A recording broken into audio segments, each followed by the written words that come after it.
Akar pahit itu menyebabkan kerusuhan dan mencemarkan banyak orang. Gimana ceritanya? Mari. Catat baik-baik. Akar pahit membuat kita jauh dari kasih karunia Allah. Nggak heran orang yang pahit pasti banyak penyakit. Orang yang pahit pasti banyak penyakit. Orang yang pahit pasti ngomongannya juga nyakitin orang lain. Orang yang pahit pasti menyakiti yang lain. Lukas 6:45.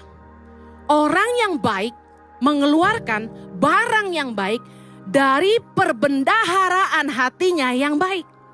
Orang yang jahat mengeluarkan barang yang jahat dari perbendaharaannya yang jahat. Karena yang diucapkan mulutnya meluap dari hatinya. Kalau orang tuh pahit, pahit tuh di mana? Di hati. Kalau hatinya pahit, omongannya pasti nyelekit. Sama siapapun tidak baik. Pasti tajam, melukai. Akar pahit itu biasanya menular. Orang yang sakit hati akan melahirkan komunitas sakit hati. Orang yang pahit pasti kumpulnya sama orang pahit.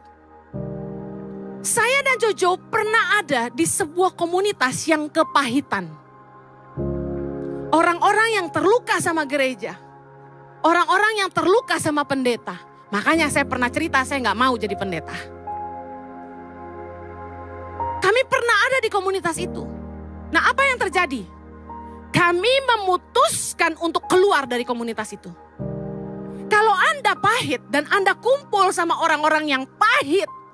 Dan setiap hari omongannya hal-hal yang gak penting, yang negatif. Ngomongin orang, ngomongin pendeta, ngomongin gereja. Saya kasih tahu Anda gak akan sembuh. Anda gak akan move on, Anda gak akan jadi lebih baik. Tapi waktu saya sama Jojo memutuskan untuk keluar dari komunitas ini. Tuhan yang bawa kami keluar actually.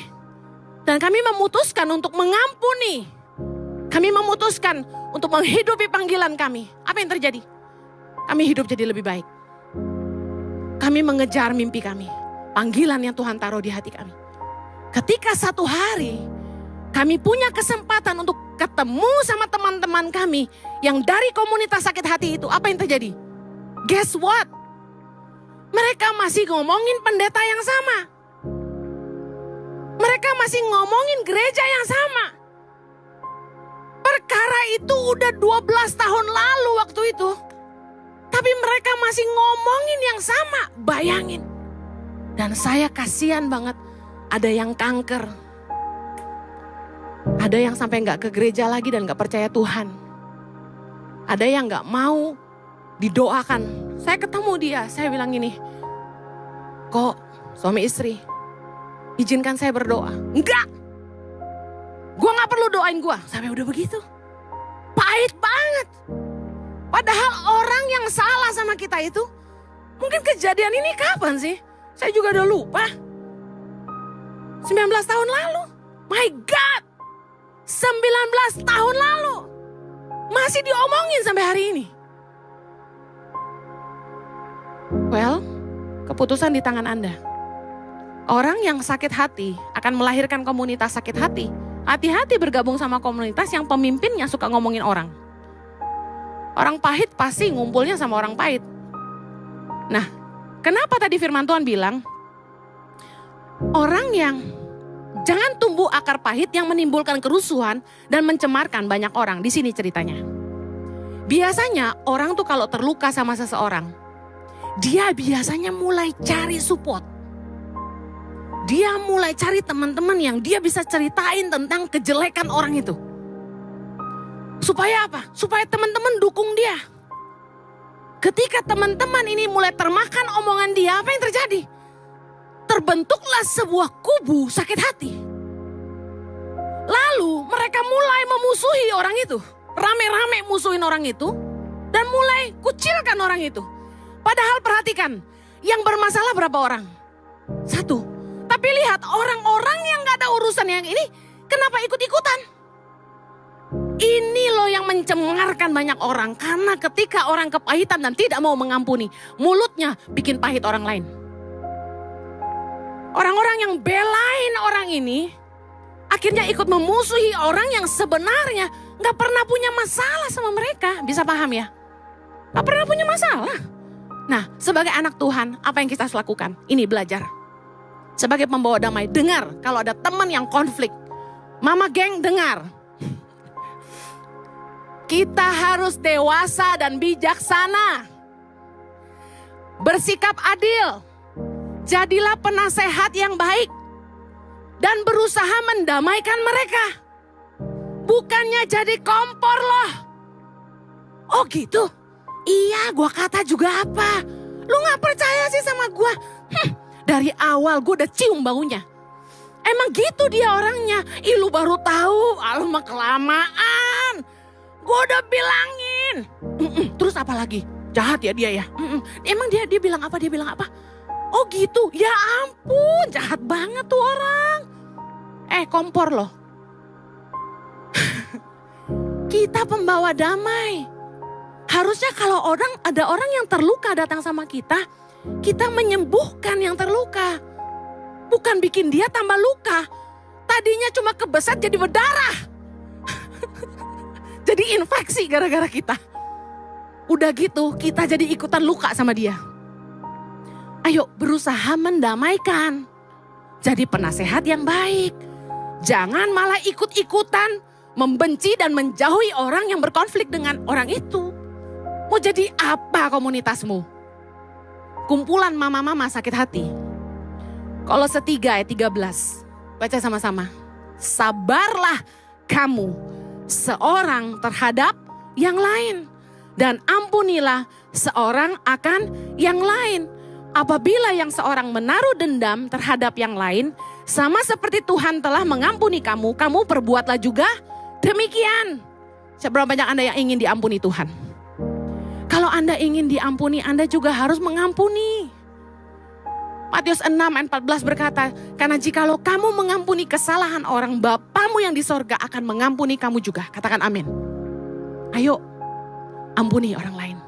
Kalau kita mau sembuh dari kepahitan, lepaskan pengampunan, jangan menyimpan dendam. Yang mau katakan amin.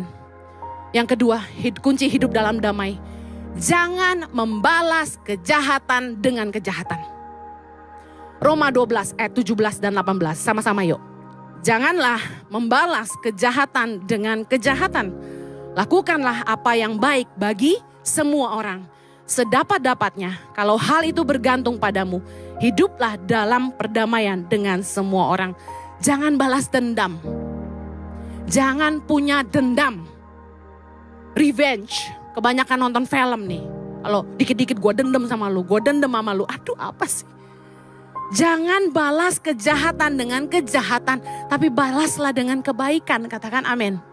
Roma 12 ayat 19 ini keren banget. Susah banget tapi keren banget. Roma 12 ayat 19 kita baca sama-sama. Saudara-saudaraku yang kekasih, janganlah kamu sendiri menuntut pembalasan. Tetapi berilah tempat kepada murka Allah. Sebab ada tertulis, pembalasan itu adalah hakku. Akulah yang akan menuntut pembalasan, firman Tuhan. Ayat 20. Tetapi jika seterumu lapar, berilah dia makan. Jika ia haus, berilah dia minum. Dengan berbuat demikian, kamu menumpukan bara api di atas kepalanya. Ayat 21. Janganlah kamu kalah terhadap kejahatan, tetapi kalahkanlah kejahatan dengan kebaikan. Susah nggak? Boleh nggak balas dendam? Kalau Anda balas dendam, saya kasih tahu, Anda rugi. Karena Tuhan gak akan bela. Contoh, kita punya anak nih 2. Kokonya tabok adeknya, tabok nih, ya kan? Adeknya ngadu, Mama, Koko pukul aku. Apa yang kita lakukan sebagai orang tua? Kita melindungi yang mana? Kita melindungi yang lemah. Kita akan lindungi adeknya dan pukul kokonya. Bandel lu. Bener gak? Tapi kalau misalnya gini, kokonya jitak adeknya. Adeknya tonjok kokonya. Ya kan? Kokonya gak terima. Lu kecil-kecil sok jagoan lu, pitak lu. Pokoknya jitak dia lagi, adeknya hook tangan kiri. Lu kira gue takut? Terus dia gak puas karena dia kecil, dia tendang. Gak puas, dia jenggut. Terus dia teriak, "Mama, Koko jahat." Kita datang. Lah, gak usah dibela, dia pukulin engkaunya. Yang Anda pukul yang mana? Dua-duanya. Jangan balas orang jahat. Tuhan gak bakal bela, itu masuk firman Tuhan. Beri tempat buat murka Allah. Saya kasih tahu ya, waktu saya kecil saya dihina orang. Waktu saya kecil ada keluarga yang merendahkan saya, yang menyiksa saya waktu saya kecil. Saya kasih tahu ya, saya udah gede hari ini, saya lihat pembelaan Tuhan dalam hidup saya. Orang yang mengusir saya dari rumahnya waktu saya kecil. Saya itu kayak punya orang tua tapi kayak gak punya orang tua, tahu gak? Saya diusir dari rumah orang itu, yang harusnya jadi orang tua saya. Hari ini, puji Tuhan, hidup saya malah jadi berkat buat orang banyak. Keluarganya malah saya lihat compang-camping. Bukan saya nyukurin orang, tapi saya kasih tahu kita gak perlu balas orang. Tapi orang yang jahat sama kita, Tuhan yang berurusan sama mereka. Orang yang menyia-nyiakan hidup saya lihat hari ini hidupnya gak bahagia. Gak usah balas, gak usah. Beri tempat untuk murka Allah. Saya kasih tahu, kalau Anda punya kesempatan untuk berbuat baik menabur kasih buat orang yang pernah jahat sama Anda, lakukan. Lakukan. Karena Anda akan dapat upah dari Tuhan. Tahukah Anda, ibadah kita akan jadi sia-sia kalau kita tuh menyimpan kebencian. Biarpun Anda rajin berdoa, Anda rajin puasa, tapi kalau Anda simpan kepahitan, doamu tidak didengar Tuhan.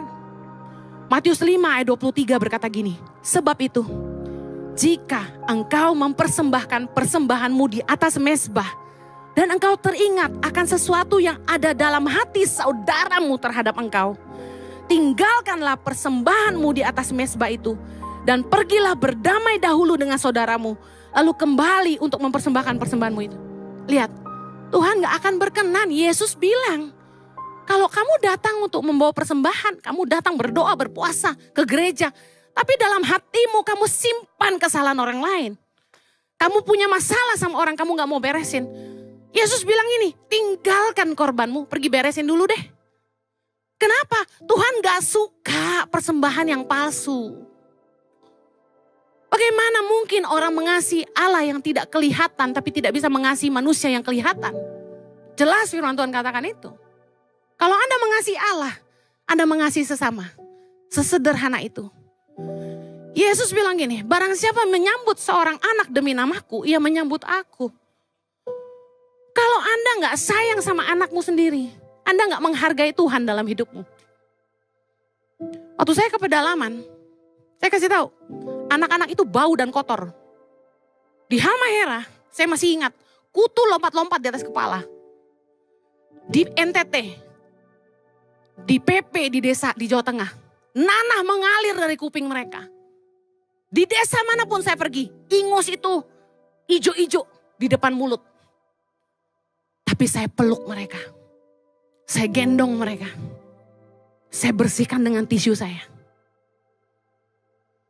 Saya pelihara anak-anak ini.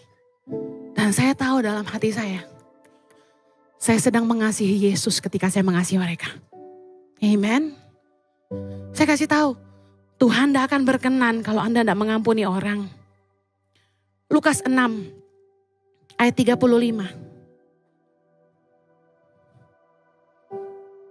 Baca sama-sama. Tetapi kamu, kasihilah musuhmu dan berbuatlah baik kepada mereka. Dan pinjamkan dengan tidak mengharapkan balasan. Maka upahmu akan besar. Dan kamu akan menjadi anak-anak Allah yang maha tinggi. Sebab ia baik terhadap orang-orang yang tidak tahu berterima kasih dan terhadap orang-orang jahat. Hendaklah kamu murah hati, sama seperti Bapamu adalah murah hati. Anda dengar? Kalau Anda bisa mengasihi musuhmu dan berbuat baik kepada orang yang berbuat jahat kepada kamu, upahmu besar. Amen. Yuk, pejamkan mata. Kalau Anda rasa hidupmu gak damai, hatimu gak damai, Mungkin Anda perlu belajar melepaskan kepahitan Anda. Mari belajar mengampuni semua orang yang bersalah kepada Anda. Mari jangan lagi balas kejahatan dengan kejahatan. Lakukanlah yang baik buat semua orang. Ambil waktu sebentar. Siapa yang muncul di ingatanmu ketika saya mengatakan ampuni orang ini? Ampuni orang ini. Siapa yang muncul di pikiranmu? Ambil keputusan. Mengampuni tidak mudah. Tapi keinginan untuk mengampuni harus lahir dari hati Anda. Katakan sama-sama saya, Tuhan, aku mau mengampuni. Aku memberkati musuhku. Sebut namanya. Tuhan, aku mengampuni, sebut namanya. Aku memberkati, sebut namanya. Firman Tuhan berkata, berdoalah bagi musuhmu. Yesus kasih teladan di atas kayu salib, dia berdoa. Ampunilah mereka karena mereka tidak tahu apa yang mereka perbuat. Itu kemenangan Kristus bagi kita. Mari sekarang ambil kemenanganmu. Lepaskan pengampunan dan berdoa buat orang itu. Bapa, ampunilah dia. Karena dia tidak tahu apa yang dia perbuat. Yes Lord, kami mengampuni. Kami mengampuni. Kami memberkati. Kami mengasihi Tuhan. Kami ambil keputusan untuk mengampuni. Kami ambil keputusan untuk memberkati. Kami ambil keputusan untuk mengasihi Tuhan. Ayo katakan terus sampai hatimu lepas. Aku mengambil keputusan untuk mengampuni Tuhan. Aku mengambil keputusan untuk memberkati. Aku mengambil keputusan untuk mengasihi. Sebut nama orang itu. Lepaskan pengampunan, lepaskan pengampunan. Hatimu akan turun.